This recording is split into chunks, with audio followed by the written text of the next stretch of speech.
This is a Religica production. Religica. Could you please say your name and spell it? And Yep. Say your title. Eriel Deranger, Eriel Deranger, and I'm the Executive Director and co-founder of Indigenous Climate Action. Okay. And I'm a member of the Athabasca Chipewyan First Nation. Thank you. So, Eriel, could you say a little bit about your life, like how you got to this? Because it helps me understand.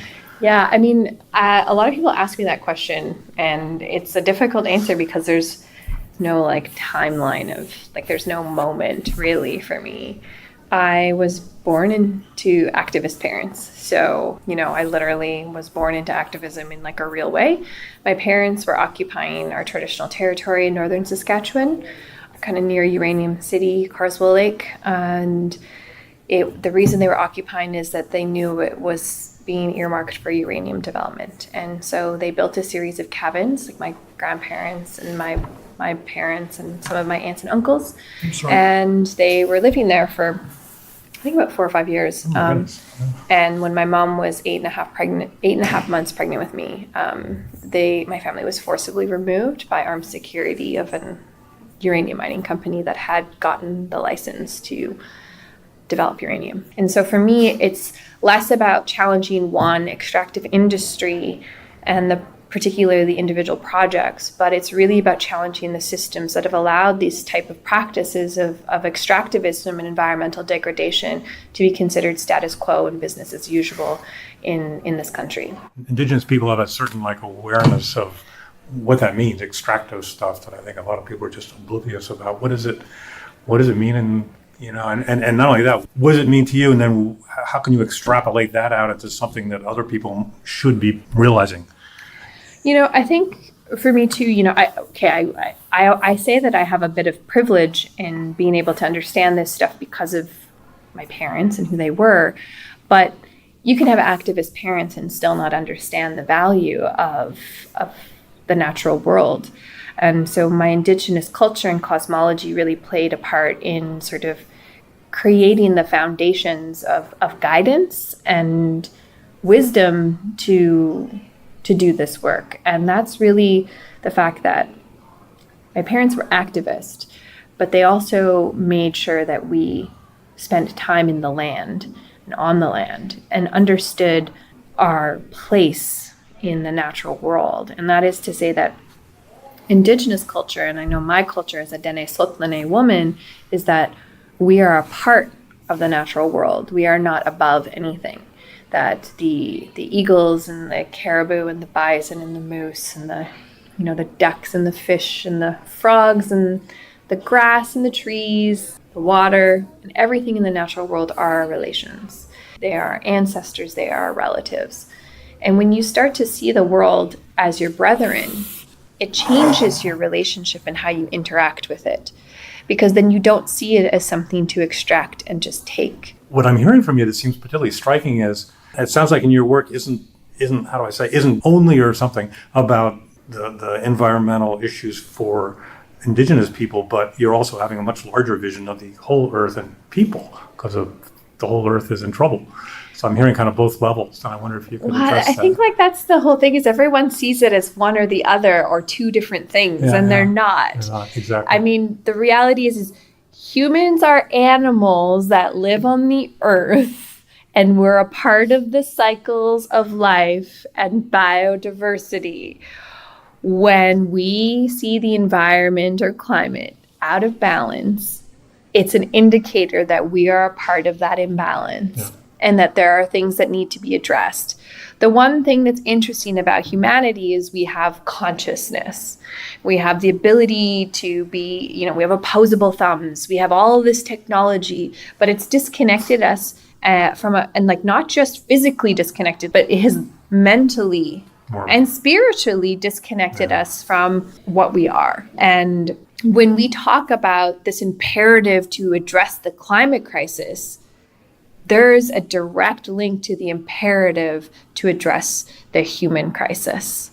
the human spiritual crisis, the human mental crisis. Could you say a little bit about Cree Figure, actual organization Yeah. and its actual work and how that manifests in relationship to what you just been talking Absolutely. For me, like I grew up with this activist background. I have these parents that did all this stuff. I was an archival researcher, archival and oral history researcher for the Federation of Saskatchewan Indian Nations, working on land claims and something called treaty land entitlement. And I was reading about all these atrocities, and a lot of them were really surrounded around like land grabs and extractive industries, or just, industries in general, capitalist economic structures. And so out of curiosity, because my nation is in Alberta, not Saskatchewan, I was like, I wonder what's happening in my territory, because I was living in southern Saskatchewan. And I, called up my aunt and I called up my cousin, and they were like, "Oh, do you remember those oil projects in our territory?" And I'm like, "Yeah." They're like, "It's getting crazy now. It's like out of control." And so I was like, "What do you mean?" And then my parents had divorced by this point, and so I hadn't been into my traditional territory since I had buried my grandfather when I was about 14, and I went out there, and what I saw was one of the most shocking and life-changing moments for me. This is a territory that I used to spend time on the land as a child. And remembering that I was taught to believe that I'm related to all these places, that these are my homelands, these are my relatives.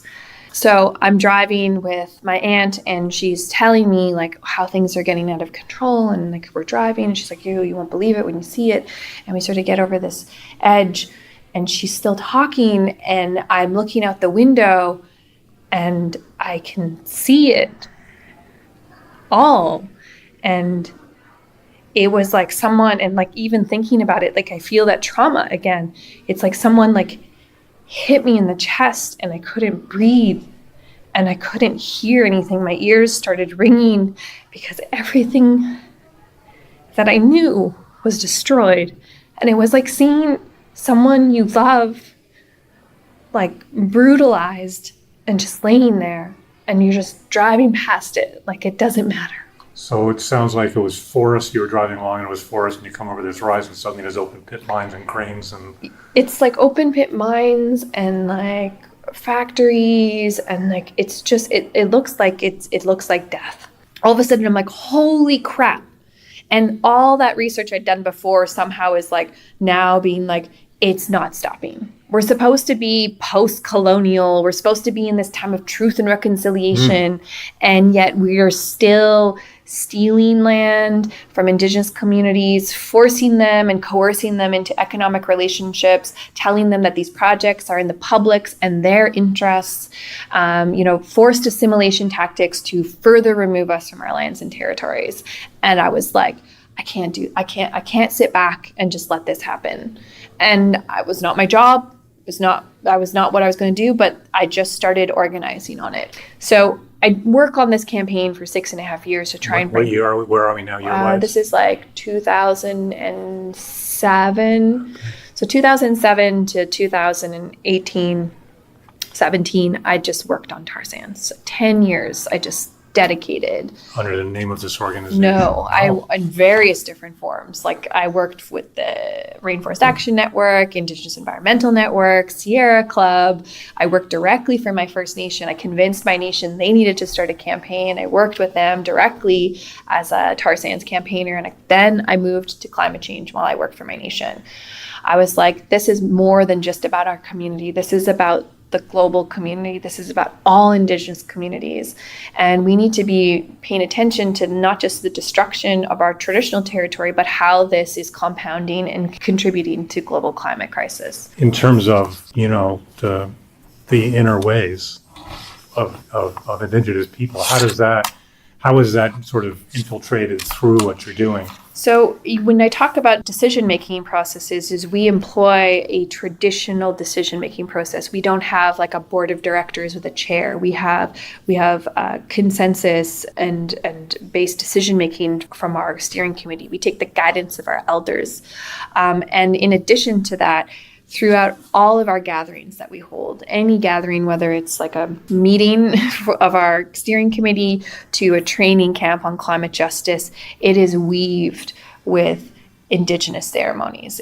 We bring in local elders to guide us in pipe ceremonies, sweat lodge ceremonies, to ensure that all the work that we do is grounded in our spirituality and our cosmology, and that we don't become like a disconnected ENGO in an office talking about something as an abstract, but really employing it in the everyday work of what we do, and ensuring that we stay grounded and rooted in our spirituality.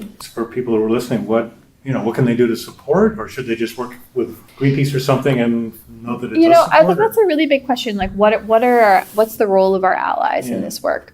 I think there's a lot of roles. We work with allies.